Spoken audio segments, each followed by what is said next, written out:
Magandang gabi mga kasityo pangil. Kumusta rin siyempre sa inyo, Sir Jupiter? Ako po ulit ito, si Jimmy na taga Mindanao, ngunit ngayoy nasa Bacolod. Sa pagkakataong ito po, ibabahagi ko na ang huling yugto ng pakikipagsapalaran ng aking Lolo Javier. Hindi ito madaling isulat. Kasi sadyang napakabigat ng bahaging ito, masyadong madugo, nakakikilabot, at malungkot. Mga emosyong nakikita ko pa rin sa mga mata ni Lolo hanggang sa kanyang pagpanaw. Hindi kasi talaga madali ang kanilang pinagdaanan nang harapin nila ang tribo ng mga aswang na pinamumunuan ng isang gabunan.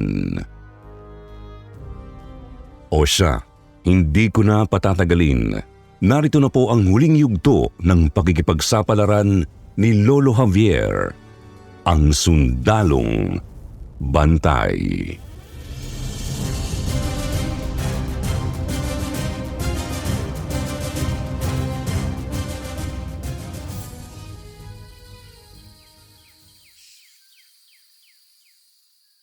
Mabilis gumulong ang mga araw. Bago pa man naming namalayan ay isang buwan na pala matapos noong kabaliwang ginawa ko. Payapa naman ang baryo sa mga araw na yun. Nakapagsanay ng maayos ang mga tauhan ni Ginoong Salvador at ang mga taga-baryo. Maging ako man ay muling hinasa ang kakayahan ko sa pakikipaglaban, lalo na ang pagiging asentado ko. Malaki ang pasasalamat ko kasi nariyan sina Teniente Gabon, Toto at Miriam. Ang teniente na siyang kumupkup pala sa amin ni Mariano matapos mapatay ng mga Hapon ang aming mga kamag-anak. Si Toto naman na siyang pinakamatalik kong kaibigan at si Miriam na dati ko palang niligawan. Opo, medyo natuwa ako sa bagay na yon nang maalala ko ulit. Pero hindi naman nanumbalik ang pagtingin ko sa kanya. Mabuti na lang din kasi ayaw talaga niyang suklian ang inalay kong pag-ibig.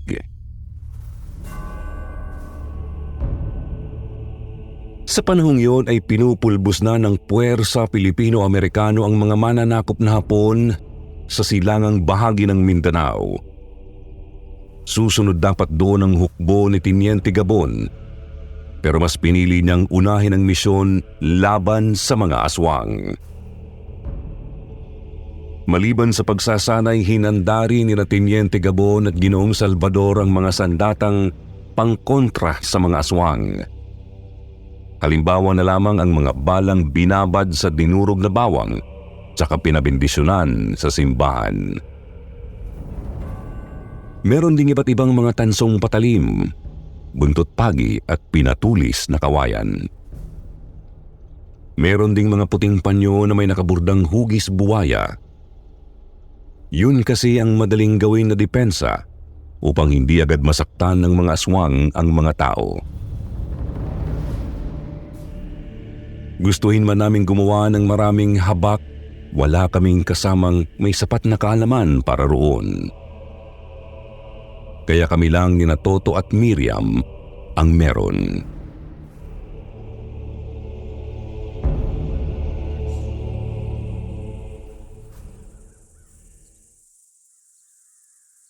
Tanghali bago ang unang gabi ng kabilugan ng buwan, tinipon kami ni Teniente sa gitna ng baryo. Hindi naging mapayapa ang mga nagdaang araw dito sa baryo. Kahit doon sa Maylawa ay hindi rin nagparamdam ang mga demonyo. Pero wag tayong makampante.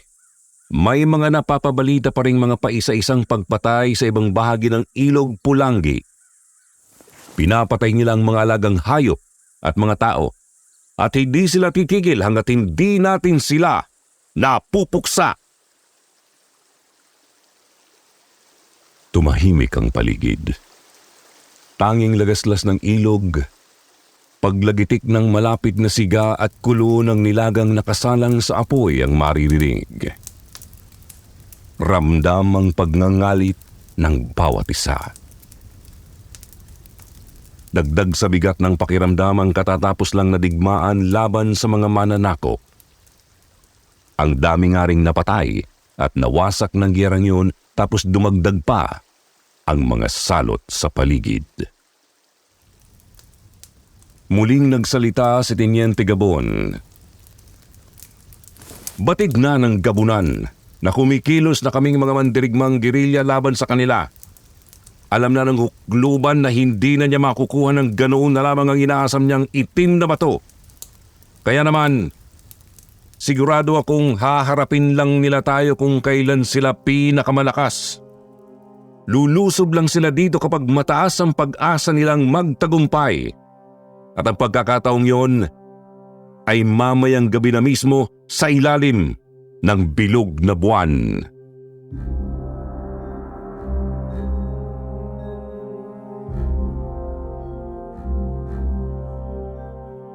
Pumalit ang kilabot at kaba sa mukha ng mga naroroon. Nagkabulungan, hindi maiwasan ang mag-alinlangan. Subalit batid din ng lahat na kailangang magpakatatag at manatiling buhay pagkatapos ng gabing paparating. Doon din na inilatag na ng teniente ang plano nila ng hasyendero.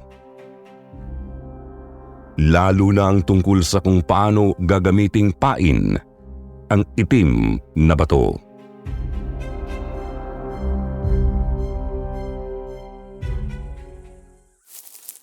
Napakabagal ng oras sa araw na yun. Halos hilingin na nga lang namin na sana wag nang gumabi. Puspusa na rin ang paghahanda namin. Sinabitan namin ng mga pangontra ang bawat bahay, tapos naglatag din ng mga patibong sa gubat at baryo. Pagkatapos, palubog pa lamang ang araw ay naghapunan na ang lahat. Mahigpit na bilin ng teniente na walang iinom ng anumang inuming nakakalasing. Yun na ang ginamit naming oras upang kahit papaano magsaya bago ang lagim. Pagkagat ng dilim, inakyat ko ang pinakamataas na bahagi ng puno ng yakal. Bitbit ko ang aking pistola, rifle, tansong itak, at isang napakahabang lubid. Pumuesto ako sa isang matibay na sanga. Tinali ko doon ang lubid, tapos ay hinayaan itong lumambitin pababa. Napakataas ng kinatutungtungan ko. Siguro nasa mahigit 20 o 30 metro na yun mula sa lupa. Mula roon ay tanaw ko ang buong baryo pati ang bandang bungad ng gubat. Kita ko rin sina Mateo na naghahanap ng mapagtataguan sa kabilang bahagi ng malapad na ilog. Hindi ko maiwasang mapaisip habang tinitingnan ang paligid na naliliwanagan ng bilog na buwan. Bakas man ng panlalapastangan ng mga hapon, hindi naman makakailang napakaganda ng lugar. Payak, ngunit sadyang kahali-halina. Lalo pat tila kumikislap ang mga alon ng ilog sa liwanag ng buwan. Nakalulungkot isiping maaaring muling maligo sa dugo ang baryo. Ilan kaya ang mamamatay? Hindi ko alam. Kung pwedeng wala, bakit hindi, di ba? Pero mahirap kasing masabi, lalo't mga alagad ng demonyo ang mga kalaban namin. Kasing sahol ng mga mananakop na hayok sa dugo. Ilang oras akong naupo sa ibabaw ng puno. Tinignan ko ulit si Mateo at ang mga kasama nitong sundalo. Hindi ko na sila makita. Siguro ay nakapagtago na sa napagkasundo ang lugar. Tinanaw ko ulit ang baryo. Wala nang katao-tao maliban sa mga sundalo, mga tauhan ng asyendero at mga taga-roong nakapagsanay. Wala na akong ibang marinig kundi ang malakas na lagaslas ng ilog at sipol ng hangin. Hanggang sa maramdaman ko na ang bahagyang pag-init ng habak. Binunot ko ang rifle at kinasa. Uminit pang lalo ang habak, palatandaang papalapit na nga ang mga halimaw. Kumabog ang dibdib ko. Nananalangin sana magawa namin silang gapiin. Napatangis ang mga bagang ko nang magkaputukan sa gubat. Pinatalas ang mga matang nakasipat sa hawak na baril. Nakaaninag ng mga paggalaw sa gubat hanggang sa may lumipad na isang napakalaking itim na ibon. Kinalabit ko ang gatilyo. Sapul sa ulo ang tampalasan. Pinagpapawisan ako kahit napakalamig sa ibabaw ng puno. May mga nakita pa akong nagsilundagang pilit lumalapit sa baryo. Muli kong kinalabit ng 2 beses ang gatilyo. Tinamaan sa bungo ang isa, ngunit nadaplisan lang sa braso ang ikalawa. Kita kong tinatanaw nito kung saan galing ang bala, kaya mabilis kong ikinubli ang sarili sa mga dahon. Nang maramdaman kong napakainit na ng habak sa baywang ko, sumilip ako ulit. Nanlaki ang mga mata ko kasi marami ng mga aswang ang nakalapit sa baryo. Nagpaputok pa ako ulit ng sunod-sunod hanggang maubos ang isang tambak ng bala ko. Nagpalit ako ng tambak bala at muling nagpaputok ng magkakasunod. Maraming bumubulagta pero sadyang marami rin ang paparating. Kita ko ring marami ang nagtatangkang makapasok sa mga kabahayan ngunit hindi nila magawa. Ilang minuto pa ay may isang aswang na nakapansin sa kinaroroonan ko. Namalayan ko na lang na paakyat na ito sa puno ng yakal. Mabilis ko naman itong nabaril ng pistola ngunit marami nang sumunod sa kanya. Doon na ako humawak sa nakalambiting lubid tsaka nagpadaus-dus pababa. May mga lumipad at lumundag palapit sa akin. Nagawa kong barilin ng iba ngunit nakalmot naman ako ng 2. Kita ko nga lang na mabilis nilang kinakabig ang kanilang mga kukot kamay matapos dumampi sa akin. Nang makatapak sa lupa ay agad may sumipa sa ulo ko. Tumilapon ako, ngunit nagawa ko namang makabangon agad para barilin ito. Malas nga lang at tumilapon palayo ang rifle kaya't kailangan ko na lang umasa sa pistola at itak. Javier! Ayos ka lang? Sigaw ng tinyente nang lapitan ako. Sunod-sunod din ang pagpapaputok nito bagamat hindi kasing asintado ng pagbaril ko. Tinanguan ko naman siya tapos tinanong kung bakit napasok ng mga aswang ang baryo. Kako, nasaan ba ang mga nakapwesto sa may gubat? Sagot niya sadyang napakarami raw kasi nang sumalakay noong gabing yun. Doble o baka nga ilang ulit pa ang dami sa mga nakita namin sa kanilang pugad.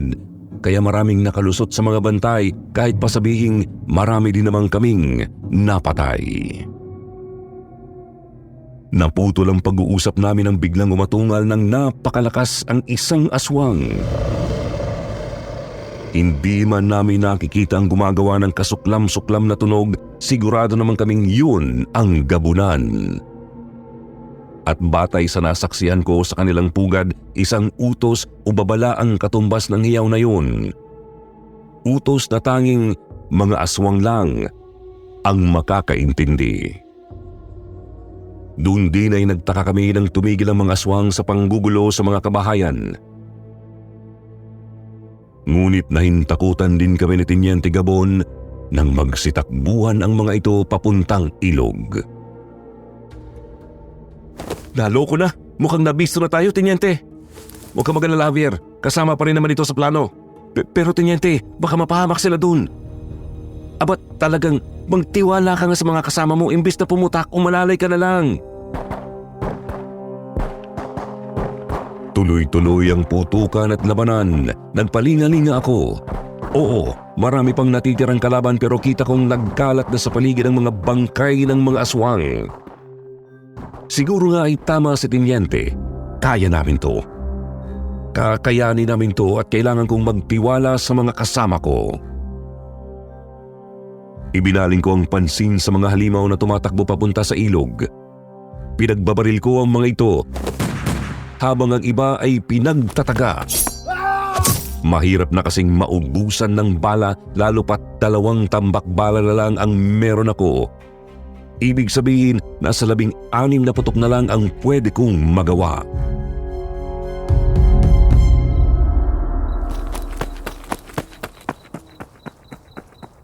Pinilit namin ni Tenyente na makalapit sa mismong gilid ng ilog.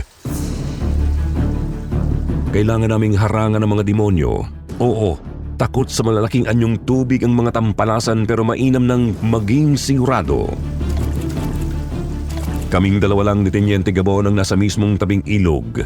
Hindi kasi makalapit ang mga kasama naming nasa baryo. Sa totoo lang, napakahirap ng laban kong yun. Una, nagtitipid ako ng bala. At ikalawa, hindi ako ganoon kagaling sa paghawak ng itak. Dagdag pa sa problema, iniiwasan nila ako dahil alam nilang meron akong habak. Kaya tinutuon nila sa kasama ko ang pag-atake, kaya nawawala ako sa pagharang. Hanggang sa nalusutan nga kami ni Tenyente ng 2 lumilipad na aswang. Nakakabahala pero tuloy-tuloy lang kami sa pakikipaglaban sa mga kaharap. Hanggang sa konti na lang ang natitira. Sugatan na kami noon, bagamat kaya pa naman naming lumaban. Subalit nanlaki ang mga mata namin nang makitang lumundag papunta sa harap namin si Sargento Miguel.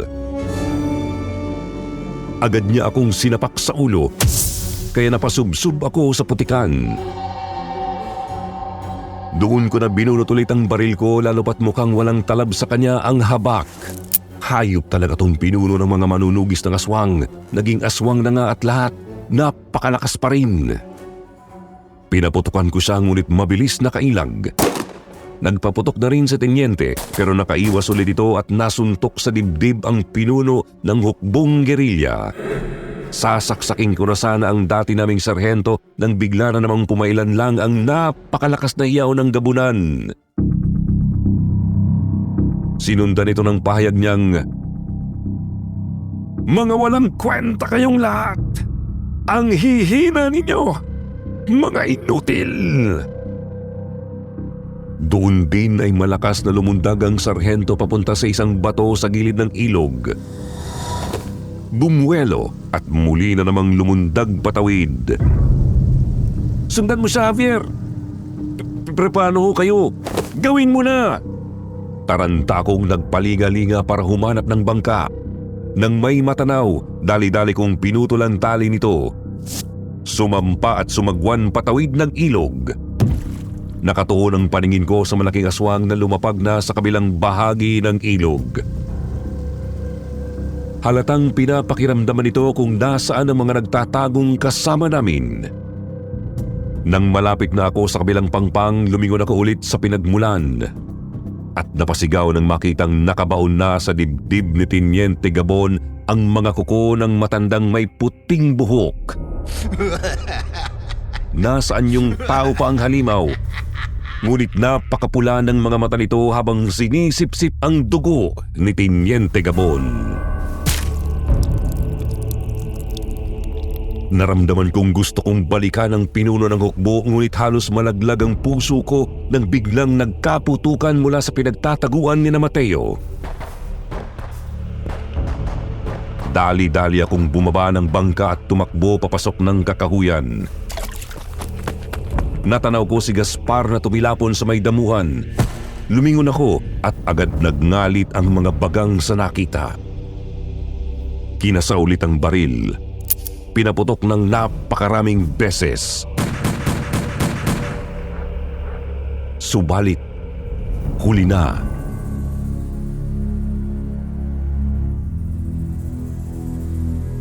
Oo, bumaon ang lahat ng mga bala ko sa ulo at katawan ni Sargento Miguel, ngunit wasak na ang bandang lieg at dibdib ni Miriam. Kasabay ng sigaw at luha ko, bumulwak mula sa kaibuturan ng isip ko ang napakaraming alaala. Naalala ko ang araw kung kailan ko unang nakilala si Miriam. Ang araw kung kailan una niya akong nasapak.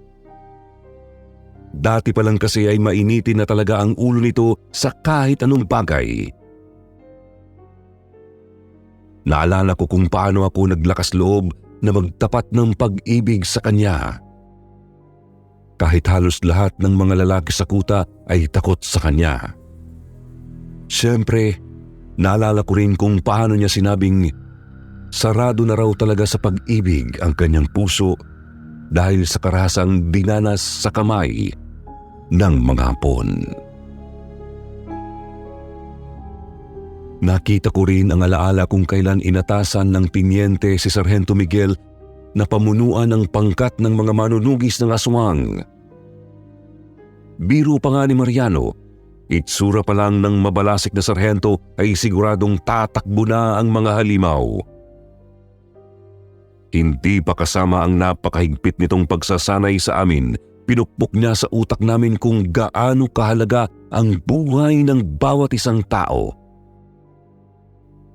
Kaya dapat naming isiping laging huli sa mga pagpipilian ang pagpatay.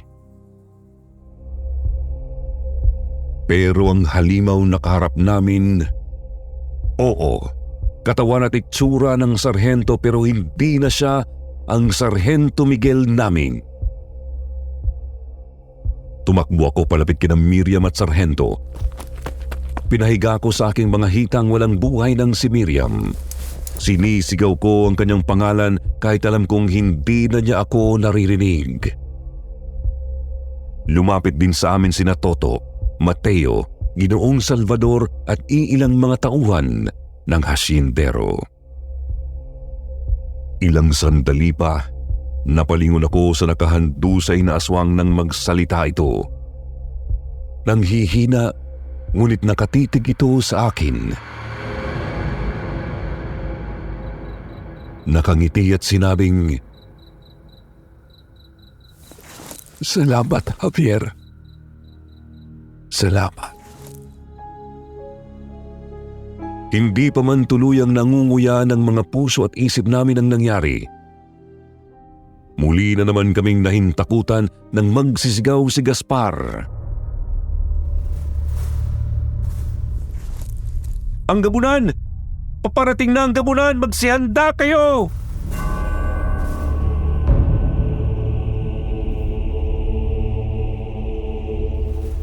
Napalingon ako sa direksyon ng ilog at nakita kong nakatayo roon ang matandang hukluban. Napakatalas ng tingin nito kay Ginoong Salvador habang patawa-tawa.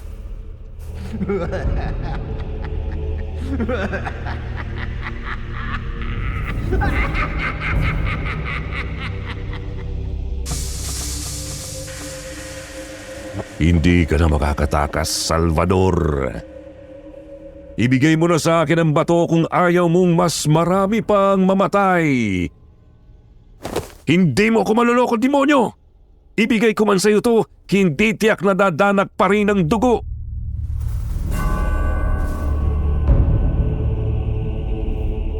Tiningnan ko ang paligid at napansing wala ngang kasama ang gabunan na nakarating dito sa tawid ng ilog.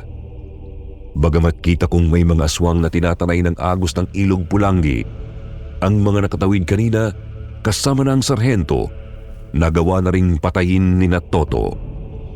Tagumpay ang plano. Ngayon mag-isa na lang ang gabunan sa harap namin.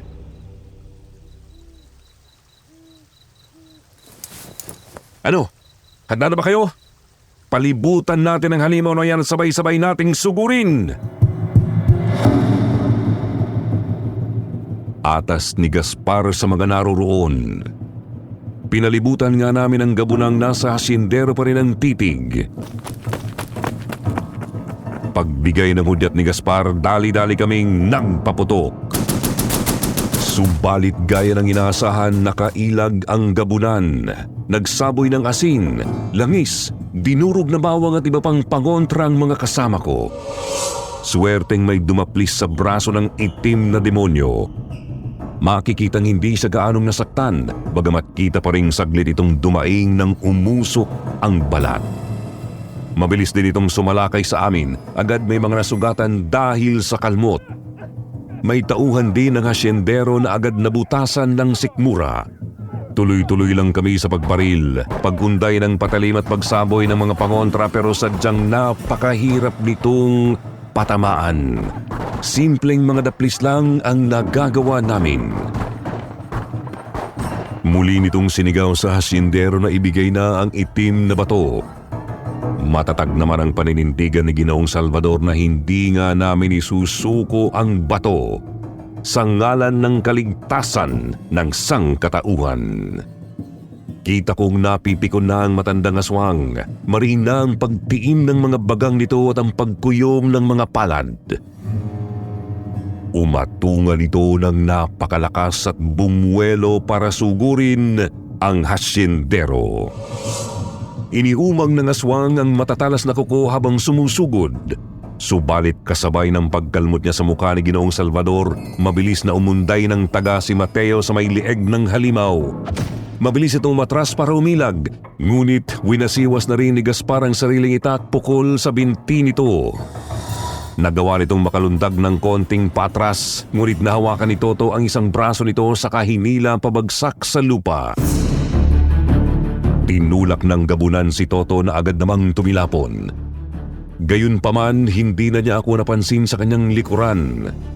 Dalawang bala na lang ang meron ako. Pinagdarasal kong sana hindi ako pumalya. Pinaputok ko ang baril pukol sa mismong batok ng tampalasan. Sumirit ang dugo at bumagsak ito sa lupa. Sa kasamaang palad, nagawa pa rin itong makabangon, bagamat halatang nanghihina na. Pinagtangis niya ulit ang mga ngipin, tsaka nagbantang hindi pa ito ang huli niyang pagsalakay. Sunod na lang kaming nagulat ng tumalikod ito at umaktong tatakas. Napakabilis, hindi matamaan ng mga kasama namin. Kaya muli akong umasa sa himala. Tinubad ko ang damit pangitaas ko at pumunit ng pahabang pirasong tela. Pumulot ng malaking bato na mabilis ko namang nilagay sa tela. Kita ko ang kilos ng gabunan. Oo, napakabilis pero dire-diretso lang ito papuntang ilog. Wala na itong planong manakit dahil sa kagustuhang makatakas. Pinaikot-ikot ko ang telang may bato. Isa. Dalawa. Napakaraming beses. Sana talaga tumama kasi hindi na pwedeng madagdagan pa ang biktima ng tampalasang yan. Bumuelo palundag ang halimaw sa gilid ng ilog. Pinakawalan ko ang bato. Ramdam ko ang kaba ng mga kasama ko. Umaasa kaming lahat na hindi pumalya ang pagiging asintado ko. Lahat ng panalangin namin noon ay inilagay namin sa huling pag-asang iyon. Hanggang sa tumama nga ito sa batok ng gabunan, pabagsak sa tubig.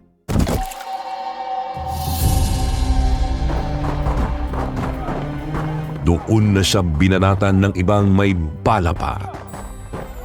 Nagkulay itim ang bahaging yon ng ilog Pulangi. Dahil sa itim na dugo ng itim na aswang.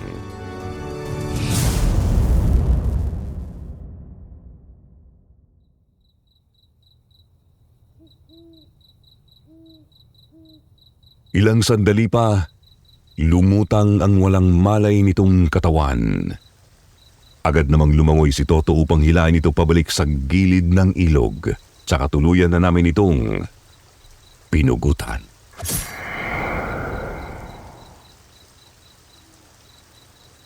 Masyadong masalimuot ang gabing yun.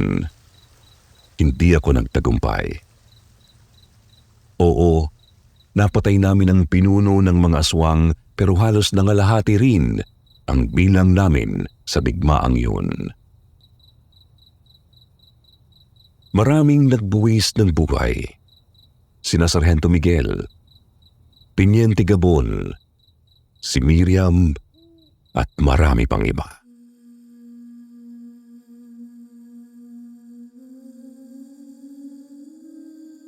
Marami ring mga napinsala ng malubha. Si Toto, bali ang isang braso. Si Ginoong Salvador naman ay nabulag ang matang nadali ng gabunan. Ipinagpapasalamat na lang namin na walang napahamak ni isa man lang sa mga taga-baryong walang kakayahang lumaban. Matapos din noon ay tuluyan na kaming umalis ni Toto sa hukbo. Pagod na kami sa pakikipaglaban. Gusto na lang naming magkaroon ng payapang pamumuhay. Ang totoo nga niyan, halos lahat sa hukbo ni Teniente Gabon ay tumigil na rin sa pagiging mga sundalong gerilya. Ang mga nanatili naman ay lumipat na sa ibang hukbo upang pagsilbihan ang sintang bayan. Si Ginoong Salvador naman ay bumalik na ng Visayas. Inalok nga niya kami ni Toto na sumama pero tumanggi ako kasi napamahal na ako sa maliit na baryo. Si Toto naman ay ayaw ding iwan ang Mindanao. Kaya naman ipinangako na lamang niya sa aming patuloy niyang pangangalagaan ang itim na bato upang hindi tumapa sa kamay ng kahit na sinong aswang.